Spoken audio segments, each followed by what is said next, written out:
Assalamualaikum warahmatullahi wabarakatuh. Perkenalkan, nama saya Yahya, staff processing dari toko cat Abadil Semarang. Nah, pada kesempatan kali ini saya mendapatkan tugas untuk bercerita tentang kisah sahabat Nabi yang bernama At-Tufail bin Amr Ad-Dawsi. Di tengah gelapnya masa jahiliyah, Allah menghadirkan sosok yang luar biasa yang bernama At-Tufail bin Amr Ad-Dawsi. Nah, ia adalah seorang tokoh terpandang, pemimpin suku dan penyair terkenal dari kabilah Daus. Nah, saat ia pergi ke Mekah, para pembesar kaum kafir Quraisy itu memperingatkannya agar tidak mendengarkan dakwah Nabi Muhammad SAW, menakut-nakutinya jika dakwah tersebut, dakwah Nabi Muhammad akan merusak persatuan dan persaudaraan kaum. Nah, manakala At-Tufail berangkat ke Masjidil Haram tawaf, karena terpengaruh ucapan dari kaum kafir Quraisy, At-Tufail sampai menutupi telinganya dengan kapas. Di sana ia melihat Rasul sedang beribadah dengan ibadah yang berbeda dengan ibadah yang ia ketahui. Jadi rasa ingin tahu membuat si At-Tufail ini tetap mendekat kepada Rasulullah. Jadi seperti yang kita ketahui di sini, At-Tufail bukan 100% orang kafir murni. Dia bukan Jaliyatulen, tapi juga bukan termasuk kaum Hanif yang sepenuhnya. Jadi ia termasuk golongan orang yang masih mengikuti ajaran Nabi Ibrahim, masih sholat,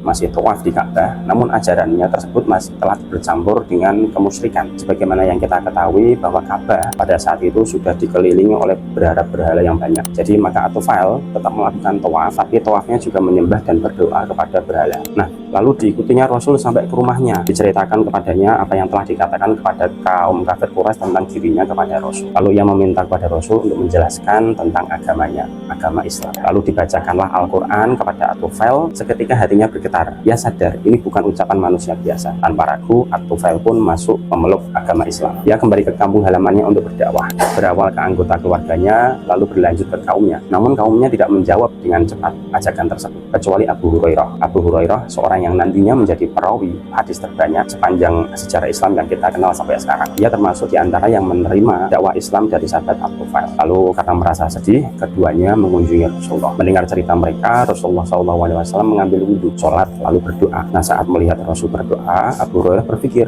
celakalah kaumnya. Ia takut Rasul akan berdoa buruk kepada kaumnya. Namun ternyata Rasul berdoa, ya Allah, berikanlah petunjuk kepada kaum Daus sebanyak 3 kali. Setelah berdoa tersebut, Rasul berkata, pulanglah kepada mereka, serukan Islam dengan lemah lembut. Lalu At-Tufail pun kembali berdakwah dengan sabar dan penuh kasih kepada kaumnya. Hingga akhirnya pada tahun 7 Hijriah, At-Tufail datang ke Madinah bersama sekitar 80 keluarga dari kabilah Daus, telah masuk Islam saat perang Khaybar terjadi. Nah, dalam perjuangannya membela Islam, At-Tufail juga terkenal sebagai pejuang yang gagah, hingga akhirnya ia gugur sebagai syahid di perang Yamamah, meninggalkan teladan, keimanan, dan perjuangan yang luar biasa.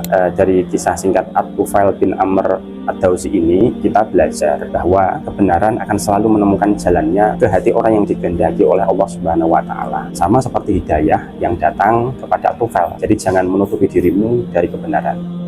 Poin yang kedua, kesabaran dalam berdakwah dan berbuat baik. Seperti halnya kesulitan yang dialami At-Tufail dalam berdakwah ke kaumnya selama kurang lebih 7-8 tahun. Karena hidayah itu butuh waktu. Tugas kita hanya berusaha, selebihnya serahkan kepada Allah Subhanahu wa Ta'ala. Poin ketiga, jangan mudah mendoakan keburukan. Sama seperti kisah Nabi Muhammad yang mendoakan Bani Daus, doa yang buruk hanya angkat kembali ke kita.